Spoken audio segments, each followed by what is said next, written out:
Setting up and managing your fantasy team roster, guidance on adding, dropping, and organizing players on Sleeper Fantasy.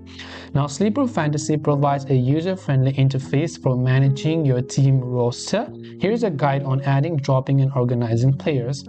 First of all, go to sleeper.com, log into your account, go to your league, which is your fantasy league, and to add players, first of all, there is a waiver wire. So first, you can just go to the players tab. Once you go to the players tab, use the filters to find the available players and click on a player to view their profile.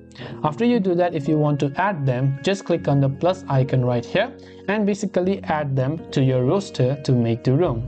The second is free agency, similar to waivers, but these players are not claimed by any team and you can add them directly to your roster if you have an open spot.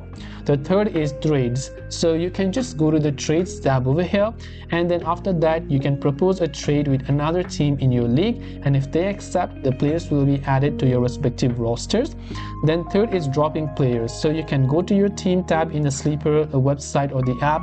You can select or tap on the player you want to drop and choose the drop option and confirm your decision to confirm it. Similarly, you can organize the players on the lineup, on bench, on IR spots, and so on. By following these tips, you can effectively manage your roster on Sleeper Fantasy and give yourself the best chance to succeed in your league.